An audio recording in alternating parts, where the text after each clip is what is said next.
Monetary Economics 101. All right, this can be a tutorial, probably won't be quick, but I want to go over the reasons why economics is nothing more than snake oil. It's literally the same thing. And I'm going to share with you why. And I'm going to share with you why it bothers me so much that we have this affliction that the Federal Reserve Board can change economic activity just by what they say, Jerome Powell, what it comes from God, and all of a sudden the economic activity in the United States will follow suit. It's freaking insane. It's insane. It's snake oil, no different than climate change, people. If we just tweak CO2, we got this valve, and if we just tweak this knob, if we just tweak it to the right and reduce CO2, the global warming will be reduced. Oh my goodness, it's great. It's the same thing. It's command, top-down economy stuff. And anyone who believes in freedom, anybody should be adamantly against command, top-down economic thought process, because it says we're going to start from up high and we're going to dictate down low. And economic activity is always and for everywhere an individual choice. Millions and millions and millions of individual transactions are happening each and every day because the biggest minority that the world has ever known, the individual, is making choices how to better his life. And that what Jerome Powell says doesn't mean crap on that. It doesn't. I mean, it can be a little bit, but not much. Not enough to determine what the economic output or activity of a country of 330 million people does. It's insanity. Yet economists all follow this because they love it, man. They read their own headlines. They love being in power. Like, hey, it's like The Simpsons when they talk about the professor. Hey, professor, do you think that we should panic? Yes, you should panic. It's the same thing here. Economists love being on TV. No different than sports writers who love being on ESPN. They love it. And as such, they read their own headlines. And they want to be the next Paul Krugman in the New York Times and Nobel Prizes and be invited to go to the Aspen Institute and all this. But it's all freaking snake oil stuff. Don't fall for it. All right.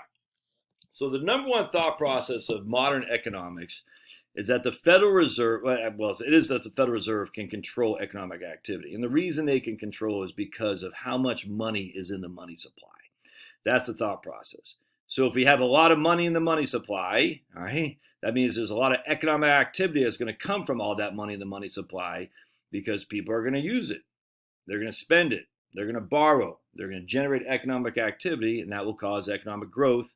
Well, ultimately leads to inflation. In that case, we got to reduce the amount of money in the monetary supply to reduce the amount of economic activity and reduce inflation. It's such a freaking clown show. It's a clown show, but that's what they think. More money in the money supply, more economic activity, more inflation. Less money in the money supply, less economic activity, less inflation. That's just what they think. All right. So the Federal Reserve has three ways to increase or decrease the amount of money in the monetary supply. They can do one of three things.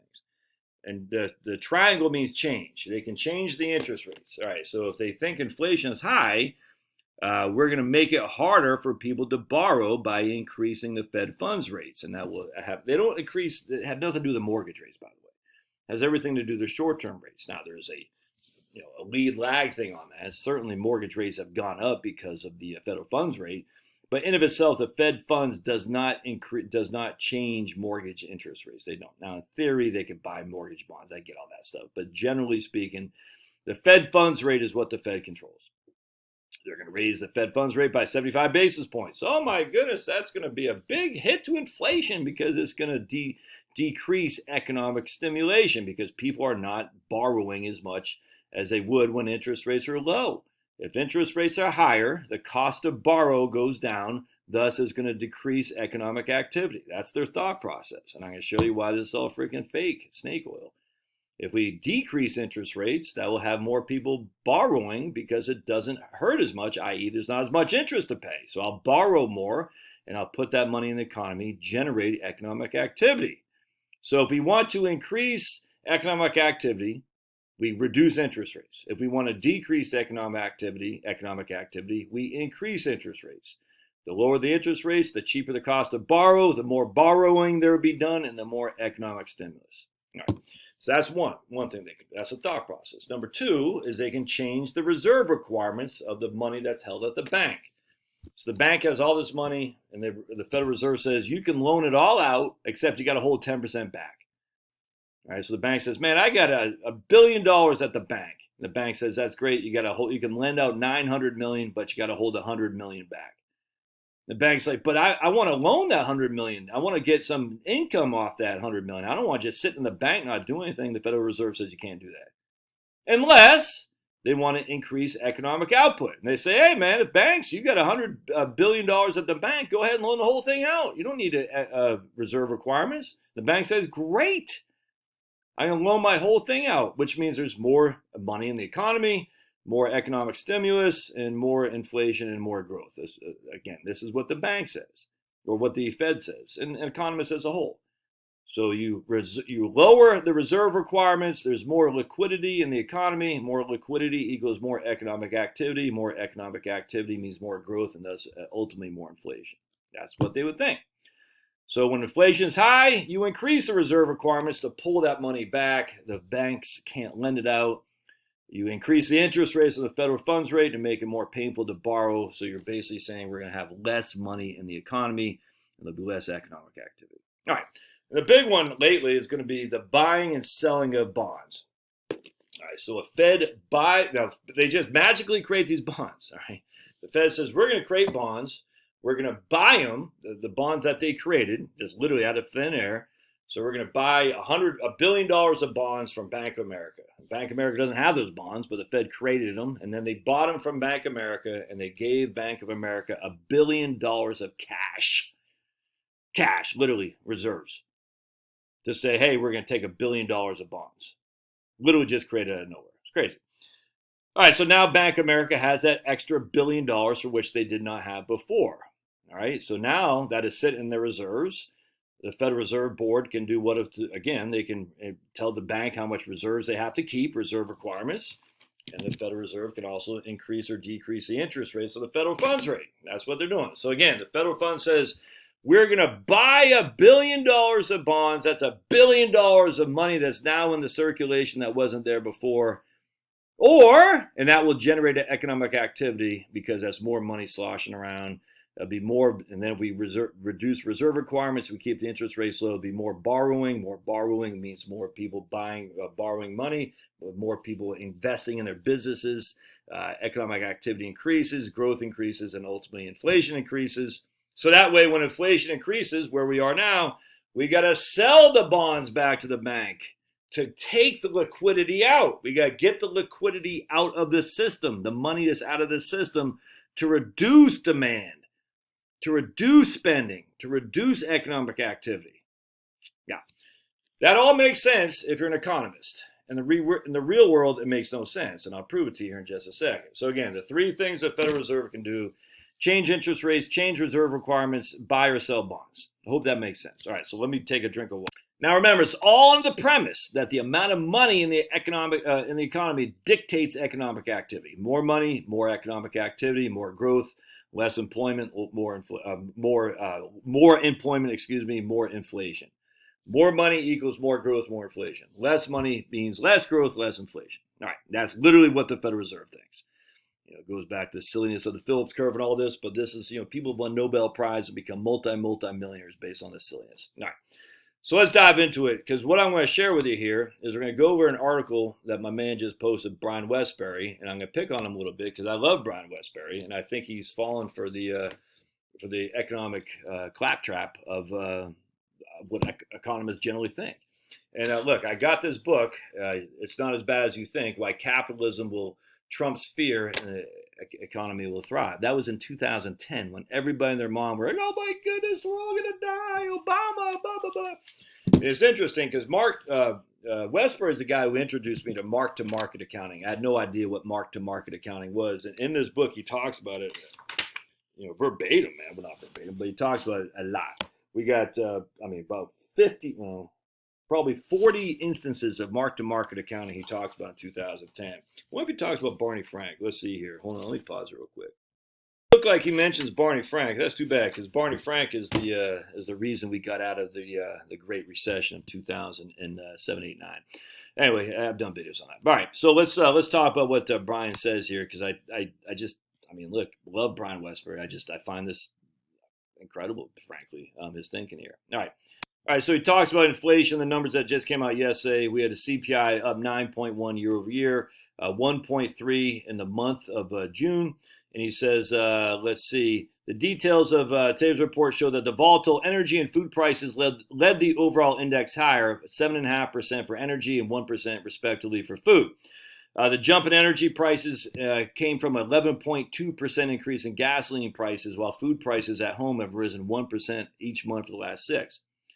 Unfortunately, stripping out food and energy does little to improve the inflation picture, because food and energy are called the volatile food and energy. So we want the core inflation, which takes away food and energy. And so this is where I think Brian goes off the rails. I don't get it. All right, housing rents for both actual tenants and the rental value of owner-occupied homes. Let me just, again, for the 20,000th time. The rents as part of my CPI is completely irrelevant if A, I have a fixed mortgage or I own my home outright. Who flipping cares what owner-occupied rents are? I own my house or I have a fixed mortgage. It matters not what you have to pay for an increase in rent. It just matters what I have to pay on my mortgage, which hasn't changed. Crazy. And yet, if you look at CPI, 32% of it is shelter. And that's 32% of the entire CPI, which includes food and energy. You take out food and energy, and CPI becomes, CPI, the core CPI, over 50% is on shelter. And my shelter is fixed. My mortgage is the exact same it was in 2017. All right. So housing rents continue to accelerate, rising 0.7. Notably, rental prices for actual tenants had the largest monthly increase since 1986. Again, doesn't affect me.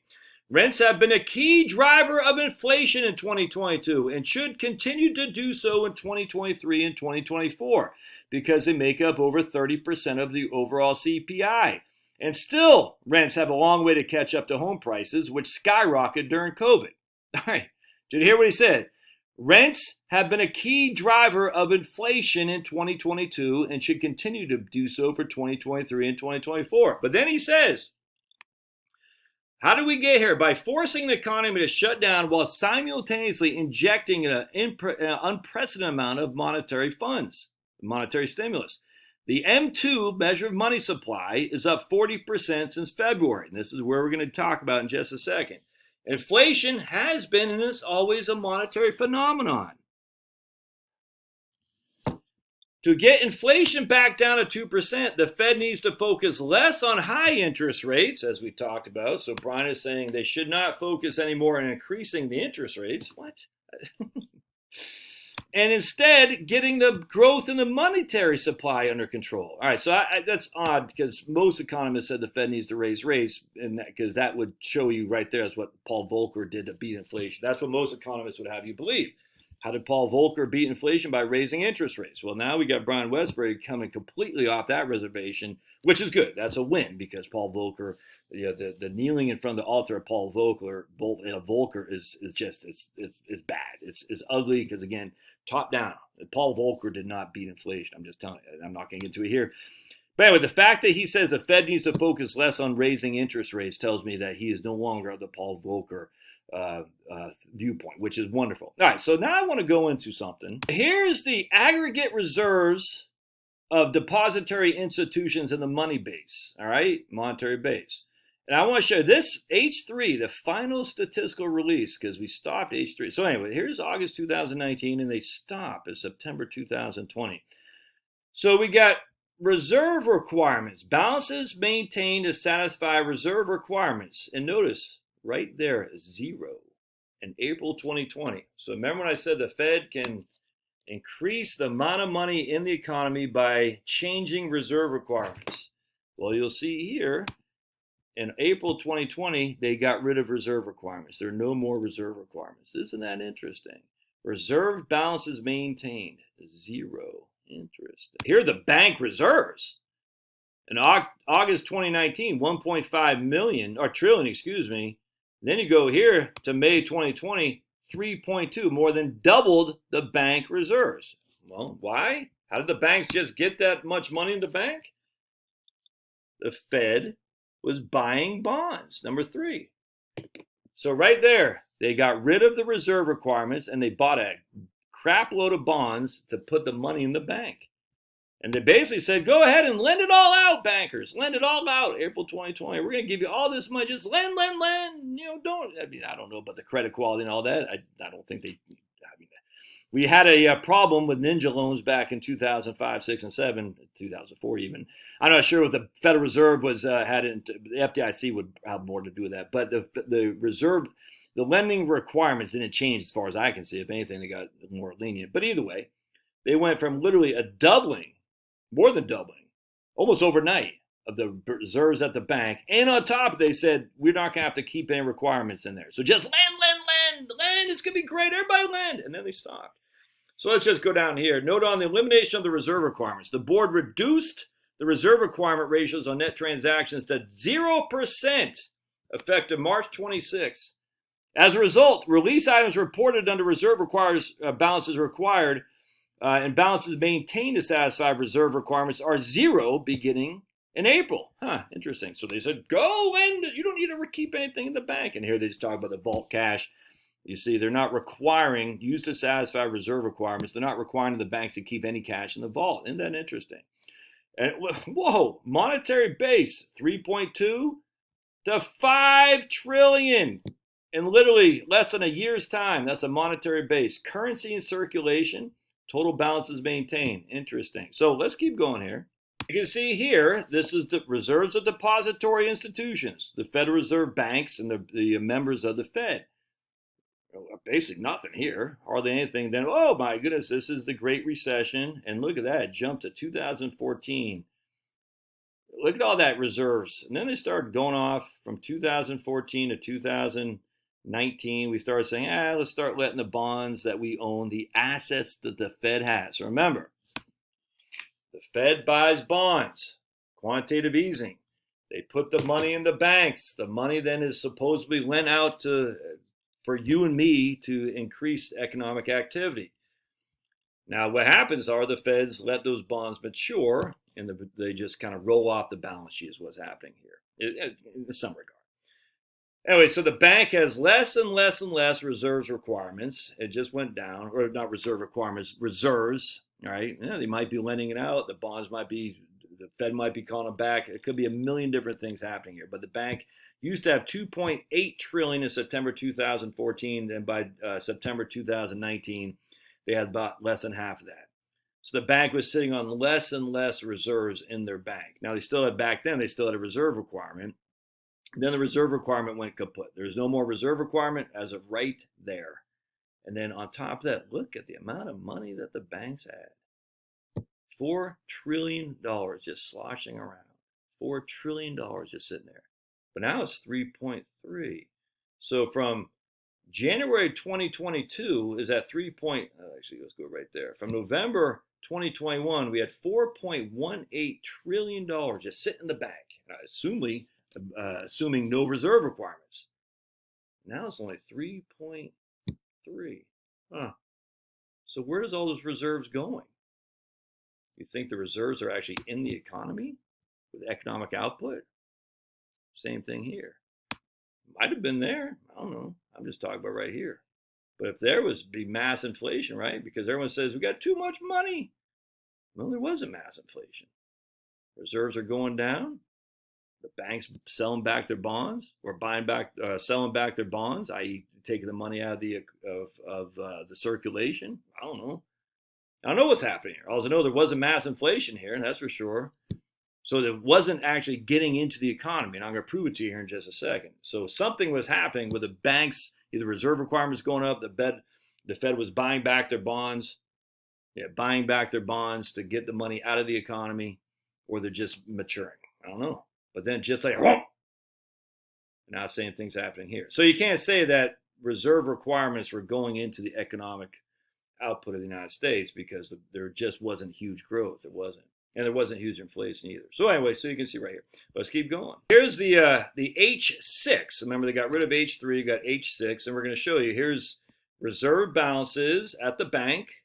The banks are keeping, 3.3, huh? So remember, we talked about here, November 2021, the bank had 4.18 trillion in reserves. Now they've literally gone down 800 billion in reserves. The monetary base was at 6.3, basically 6.4. Now it's at 5.6.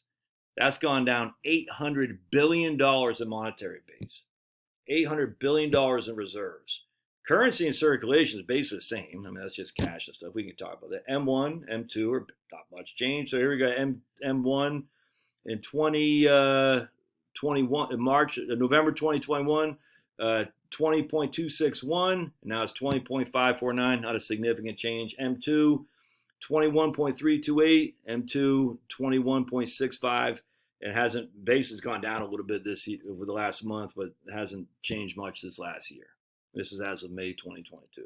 So the monetary base has declined significantly. M1 and M2 are basically flat. Bank reserves have gone down significantly. Isn't that interesting? Total borrowing has gone down significantly. And let's see, total borrowing. Let's see what it says for number 7. Total borrowings in millions of dollars from the Federal Reserves are borrowing from the discount windows, primary, secondary, and seasonal credit programs, and other borrowings from emergency lending facilities. So you can see here, the borrowings from emergency lending facilities were at $68 billion, I guess. I don't even know what that number is, probably billion, in September 2021, and now it's a third of that. And non-borrowed reserves, again, we talk about the reserves just sitting there. So there's all of this money sitting in the bank, just sitting there, saying, what are you going to do? Someone get me, someone get me. All right, so let's keep a look. I want to show you what M2 consists of, because this is what everyone focuses on, M2. And you can see right here, the M2 in December 2021 was 21.653, and now it's 21.659. M2 has not increased hardly at all. M2 consists of M1, which is currency, demand deposits at commercial banks, and other liquid accounts consisting of checking accounts, so DDAs, demand deposit accounts, cash, essentially, sitting at the bank. They do not include IRAs, by the way, and money markets. M2 consists of small denomination time deposits. That's a CD. Time deposits, roughly less than $100,000, but they aren't IRAs. They're liquid assets, stuff you can get your hands on quickly. So they're not IRAs, they're not retirement accounts. And balances in money market funds. Again, less IRAs and less money market retirement accounts. Seasonally adjusted M2 is constructed by summing small denomination time deposits and retail money market accounts, plus adding the checking accounts that we have. So banks have demand deposit accounts, checking and savings accounts, and then banks have time deposit accounts, which are certificates. And as long as the certificates are less than $100,000, your checking, money market, commercial accounts, all that stuff is just not IRAs, not retirement accounts. You can see M2 is basically right where it was 8 months ago. Interesting. And total reserves at the bank are way down. That's just fact. Total emergency or window borrowing from the Federal Reserve window is way down. Interesting. So let's take a look. The currency in circulation, the dollars, hasn't changed much since November of 2021. In fact, it's gone from 2.1 trillion, I'm assuming that's trillion, to 2.175 trillion. Demand deposits, how much you have in the bank, essentially, yeah, M1, it says it right there. Your savings, your checking, money, I don't even think I consider money market, but either way, is November 4.6, 4.8, so demand deposits have gone up. Other liquid deposits have basically stayed the same. That's what they say, other liquid deposits. Negotiable order of withdrawal and automatic transfer services at depository institutions. Shared draft accounts at credit unions and demand deposits at thrift institutions, including money market deposit accounts. That includes like credit unions and whatnot. Then we got non-M1, M2, small denomination CDs, essentially. You can see right there, went from 98 to 78, so that's gone down a lot. But retail money market funds have gone up. So it looks like a lot of people are saying we're going to get rid of our small CDs. We're going to put in money market accounts. All right, so anyway, that hasn't changed much. I mean, not a significant increase in M1, M2 about in terms of retail consumers. It's interesting. All right, let's keep reading. You can see here, currency has gone from in May 2021, 2.068 trillion to 2.181 trillion. Not a significant jump. Demand deposits up, 900 billion. That's pretty significant. Is that billion or? I guess I'm not sure. Other liquid deposits have gone up 400, whatever. Small denomination is actually down. So small denomination time deposits have gone down from 1.600, I guess that's billion, yeah, Retail money market funds have gone up a little bit. At deposit, IRA and KEO accounts, look at that. At depository institutions are at $924 billion. Isn't that crazy? Anyway, point being is we don't have a significant increase at all in M1, M2, or the monetary base. In fact, we have a decrease in the monetary base, as you can see right here. Monetary base from November, 6.39. Monetary base now is 5.59. Isn't that interesting? If we go back to this guy, almost goes identical to what this is. What is? Where's all that money going? Where's it going? Well, it's being spent in the economy. That's what's causing inflation, because too much money is chasing too few goods, Josh. Really? So let's take a gander. This is just velocity. Let's just look at the velocity of money. This is fun, actually. So I'm going to go down to, hold on a second. So here, this only goes back to 2017, but you can see the velocity of money. This is just on M1. I'm going to show you M2 here in a second. But you can see a big drop off in velocity of money. Now let's go to, is at 1.81 right now. And I'll go into what that means here in just a second. But here's the velocity of M2. This is what I want to show you here. So let's go here. At the end of Q1 2022, the velocity of money is M2 is 1.12. I'll tell you what that means in here in just a second. And we're going to go right here. I'm not sure how far back this will go. We're going to look at the Federal Reserve one anyway to get a gauge. I'm not sure how, this doesn't go back much. Let's go max. Yeah. But anyway, so you can see right here, and this only goes back to 2017, but you can see the velocity of money in 2017 was 1.43, and now it's at 1.12, which is down over the last quarter, which is down from 2000. It's just down. So what exactly is the velocity of money? And we're going to explain it because this is incredibly important. The reasons why everyone is hoarding cash right now. And again, this is written 2021, but it's updated because it's been the same thing. The velocity of money is the rate at which people spend cash. Think of it as how each dollar works to increase economic output. When the velocity of money is high, it means that each dollar is moving fast to purchase goods and services, which reflects high demand, which generates more production. When the velocity of money is low, each dollar is not being used very often to buy things. Instead, it's being used for investments, savings, or to pay off debt. The low demand doesn't generate as much production. Interesting. The velocity of money was 1.427 in the fourth quarter of 2019. That means a dollar was used 1.427 times in the past year. So for every dollar, I got some people doing some roofing work over there right now on my new deck or new sunroof they're putting in. So every dollar I give to them in 2019, they would spend that dollar plus 47% more, if that makes sense. All right, so 1.427. But that was the lowest level since 1960 at 1.427. What did we just say the velocity was right now? 1.12. So if 1.427 was the lowest since 1960, the velocity that we have right now is way low. That means for every dollar, it's only generating essentially 12%. That it's increasing the spending by 12%. That's it. A negative velocity of money means for every dollar that is out there, it's actually reducing economic output. The more you spend, the more reduction in economic output it is. So now the velocity of money for every dollar is increasing. It's not really increasing economic output by 12%, but that's essentially what it's saying. So for every dollar that was used, it was being used again 1.12%. That's it. That's nothing. That's nothing. That's low. It means families with a low level of velocity, families, businesses, and government are not using the cash on hand to buy goods and services as much as they used to. They are hoarding it, investing it, or ding, ding, ding, to pay down debt. Velocity of money chart right here. So we got the 1999, the velocity of money is 2.15. 1.93, 2002, 2007, 1.98. 2010, 1.73, 2013, 1.56, 2016, 1.44, 2018, 1.46, 2022, 1.18. 4 reasons why velocity of money is slowing.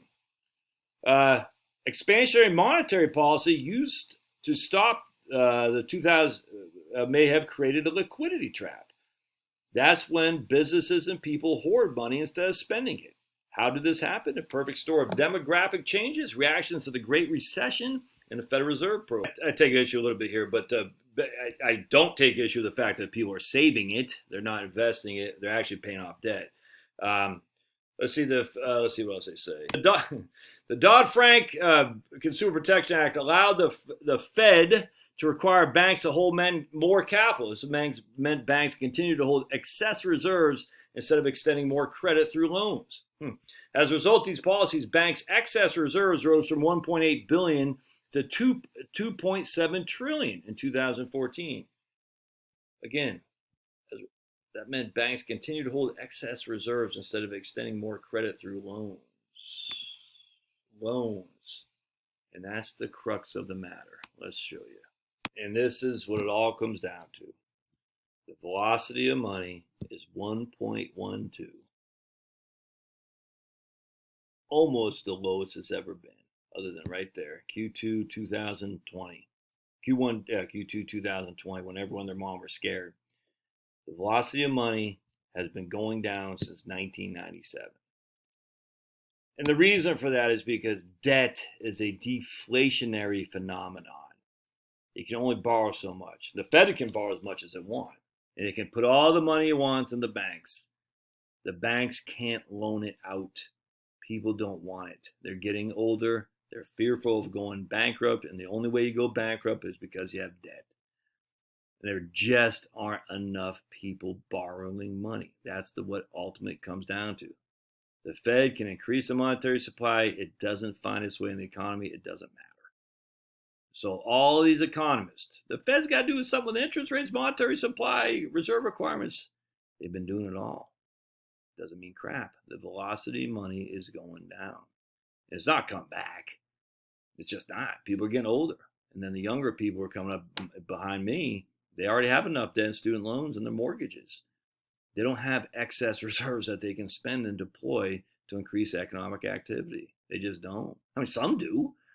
The vast majority don't, though. They're just trying to pay off debt. Now, once debt's paid off, that can increase velocity of money. But once you have your debt paid off, how likely are you going to go back? Not very high. The point being is once we get through, well, here's the issue. When it comes to energy, I can't tell you what, I mean, regulation always causes inflation, for sure. So we got regulation, but the economists want to pin this on Federal Reserve. They have no authority here. You have no authority here, whatever that was from. You shall not pass. And that's monetary economics 101. The Fed is neutered. I've just proved it. Economists who say this needs to happen, that needs to happen, they're just doing it because they read their headlines, that they think that's how it worked before. They think that's what Milton Friedman said at the University of Chicago. Contraction of the monetary supply caused a Great Depression. They think these things. Yeah. Anyway, hope this helps. Love your thoughts. We'll see you.